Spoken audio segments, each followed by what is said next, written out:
Vous savez, quand on observe l'univers et les lois de l'univers, parce qu'il y a des lois.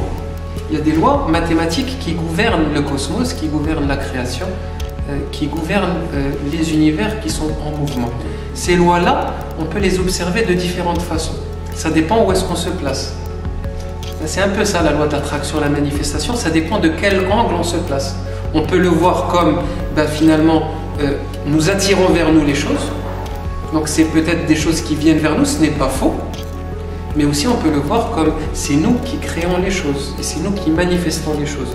Finalement c'est la même attraction, c'est le même mouvement, c'est la même loi, mais dépendamment de l'angle où on la voit, on va l'appeler attraction.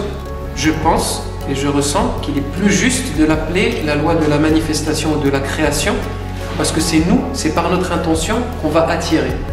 C'est par notre intention qu'on va manifester. C'est par la projection de notre énergie que nous allons pouvoir provoquer et utiliser cette loi-là. Donc c'est vraiment une question de référentiel. Dans les sagesses indiennes, c'est très intéressant parce qu'on a 8 philosophies principales. Et dans ces 8 philosophies en Inde, on a des millions de divinités. C'est assez foisonnant, hein, et aussi ça montre à quel point il y avait un respect de la foi de chacun.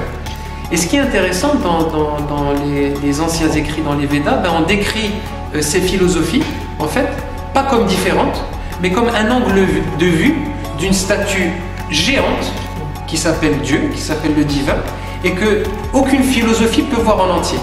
Et qu'il faut beaucoup de points de vue pour pouvoir contempler cette loi ou contempler cette réalité. Et c'est très juste.